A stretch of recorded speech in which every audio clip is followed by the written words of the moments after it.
Hi, parents. Summer's almost over, which means the kids are returning to school and we are back to lunch packing. No! Such torture, right? But before you panic, I am going to teach you how to make the perfect steamed rice and how to turn that into a salmon onigiri, which is really a salmon rice ball that your kids and you will love for your lunches.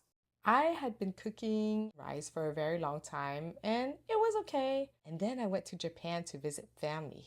And I'll never forget that very first bowl of rice I got there. It was amazing. The rice was perfectly al dente, which means it was cooked through its core, but it still had that chewiness. It was moist. Each grain was individual, yet sticking slightly to one another. I was determined to make that kind of rice in my kitchen. So before leaving Japan, I bought a rice cooker.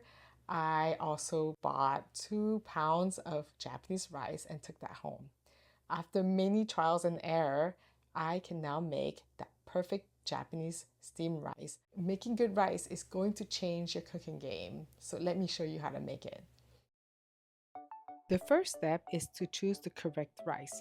You want Japanese rice, which is either short grain or medium grain rice. The second step is to have the correct rice to water ratio. Each type of rice has its own water ratio. This is where most people fail. Too much water, your rice is mushy. Not enough, it will be hard. Measure out 3 cups of rice, rinse it 3 times, gently swirling with your hands each time. This step washes away the starch so that your rice turns out light and fluffy, with each grain perfectly separate instead of clumping into a mush. And don't forget to keep that water. It is full of nutrients. I use it as a toner and I also use it to water my favorite plants.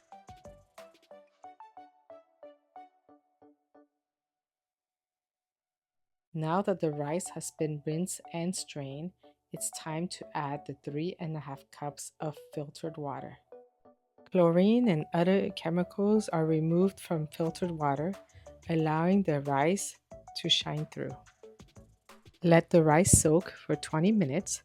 This will hydrate the grain of rice and allow even cooking. Turn on the heat to medium-high. When the water reaches a boil, stir the rice gently with a spatula.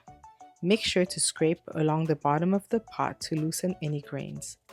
This will prevent the rice from sticking to the bottom of the pot. Put a lid on the pot and cook for 15 minutes on low. Do not open the lid as we want to maximize the amount of steam inside this pot. After 15 minutes, turn off the heat and let the rice stay there for another 10 minutes. And look at this rice. So fluffy, so moist. And now it's time to make the onigiri. Take a bowl of steamed rice and add a few pieces of roasted salmon. I have a very cool recipe for salmon in my channel, so make sure to check that out. The key here is to add a small amount of salmon. Salmon is oily, and if there's too much of it, your rice ball will not stick. Mix the salmon and the rice well. Grab a piece of seaweed. This piece of seaweed is too long, so I'm going to cut it into 3 strips so that it can fit the mold.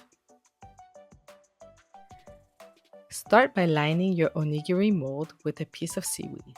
This will give you that perfect wrap and keep the rice from sticking. Next, spoon in your rice and salmon mixture and fill it up all the way. Use the back of your spoon to gently but firmly pack the rice down.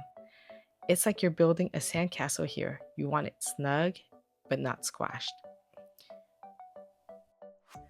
Fold the excess pieces of seaweed and place the lid back on. Press down to shape the onigiri. Lift off the lid, then push from the bottom to pop out your perfectly shaped onigiri.